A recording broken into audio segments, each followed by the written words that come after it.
raz príde doba, keď sa vynoríme z tohto šialenstva, ktoré nám teraz zbúklo hlava a budeme sa za seba nesmierne hanbiť.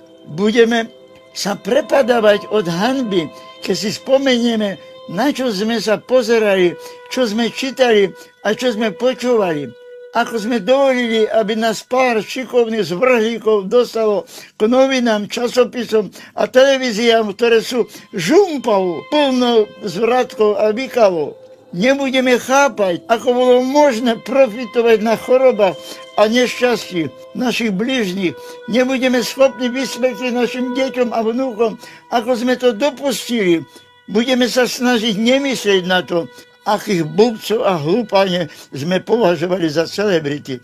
Budeme sa hanbiť za dobu, keď boli denne na prvých stránkach našich magazínov nagelovaní pajáci a usmievavé opice, ktoré neznášali väčšie série orgazmu s tým istým partnerom, ale menili partnerov. A o tom číta náš národ. Budeme hovoriť, že na vine vtedy boli oni, akýsi neurčití oni, a tí budú medzi nami a budú ukazovať prstom na niekoho neexistujúceho. Ale my sme spolupachatelia toho hnusu, nie iba tí, čo to píšu, vydávajú a vysielajú. My s nimi ochotne kolaborujeme tým, že to pozeráme, počúvame, čítame a kupujeme.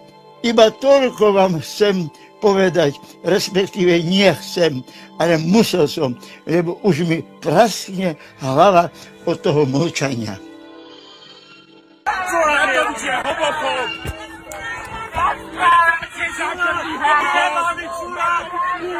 Homofób!